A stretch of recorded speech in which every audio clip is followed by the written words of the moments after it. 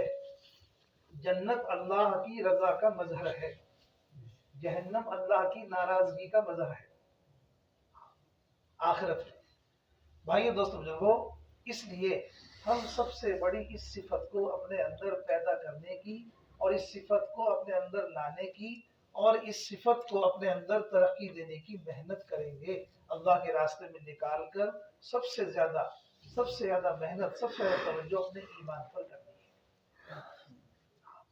بھائی دوستو بزرگو, پڑھا لکھا ہو یا بے پڑھا ہو, پڑھا لکھا ہو یا بے پڑھا ہو, سب کو اپنے ایمان کی حفاظت, اپنے ایمان کے لیے محنت کرنے کی, سب کو اپنے ایمان کے ساتھ محنت کرنے کی موت تک ضرورت ہے.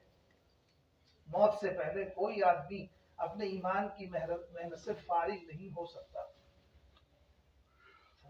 کیوں کہ ایمان کی مثال اللہ کی ذات سے ہے, اللہ کی ذات سے ہے. جیسے اللہ کی ذات ورا الورا ہے, جس کا کوئی احاطہ نہیں کر سکتا, ایسے ایمان کی مثال ہے. اللہ پاک کتنا بڑا ہے, جتنا میں جان لوں اس سے بڑا ہے. اللہ پاک کتنا بڑا ہے, جتنا سب جان لیں اس سے بڑا ہے. اللہ پاک کتنا بڑا ہے, 1000 سال کی عمر ہو, اللہ کے سوا کچھ نہ جانوں, جتنا 1000 سال میں جان لوں گا اس سے بڑا ہے. حدیث میں اس کا اشارہ دیا, ساری دنیا کے اندر جتنے سمندر ہیں اس کی سیاہی بنا لو, جتنے درخت ہیں اس کی قلم بنا لو, اللہ کی بڑائی کو لکھنا شروع کرو, سمندر کے برابر سیاہی ختم ہو جائے گی اور درختوں کے برابر قلم ختم ہو جائے گی, اللہ کی بڑائی ختم نہیں ہوگی. کوئی احاطہ نہیں ہے. اس لیے کب تک محنت کریں گے ایمان کی, کہ موت تک کریں گے. موت تک ہم ایمان کی محنت کرتے کرتے اپنی موت تک پہنچ کر کے بھی ایمان کے آخری کنارے کو نہیں پہنچ سکتے. ایمان کے آخری کنارے کو نہیں پہنچ سکتے. اس لیے کوئی آدمی یہ نہیں کہہ سکتا کہ میں اب ایمان کی محنت سے فارغ ہوں. اس لیے عادت تو ڈالنی ہے اللہ کے راستے میں نکل کر ایمان کے لیے محنت کرنے کی, اور زندگی بھر اس کو اپنا کام بنا کے چلنا ہے. ایمان کی محنت کے لیے اللہ کی بڑائی کا بولنا ہے. اللہ کی بڑائی کا بولنا ہے کہ ایمان کی محنت کس طرح ہوگی. وَرَبَّكَ فَكَبِّرْ, اپنے رب کی بڑائی کو بیان کرو. اس محنت میں خود بھی لگو, اپنے ساتھیوں کو بھی لگاؤ. سب سے زیادہ وقت اس پر لگنا. وَرَبَّكَ فَكَبِّرْ, اپنے رب کی بڑائی کو بیان کرو. ہمیں بولنے کی عادت تو ہے, لیکن اللہ کی بڑائی کے بولنے کی عادت نہیں ہے. اللہ کے راستے میں کیوں نکل رہے ہیں؟ ان باتوں کی عادت ڈالنے کے لیے نکل رہے ہیں جن کی ہمیں عادت نہیں ہے. اس بات کو اپنی زندگی کا حصہ بنانے کے لیے نکل رہے ہیں. تو اللہ کی بڑائی کو بولا جائے. کرنے والی ذات اللہ کی ہے. عزت اور ذلت, کامیابی اور ناکامی, نفع نقصان, بیماری اور صحت, زندگی اور موت اللہ کے ہاتھ میں ہے. بالارادہ ہمیں اس کی مشق کرنی ہے اور اس کے لیے صبح شام دن رات بولنے کی عادت ڈالنی ہے.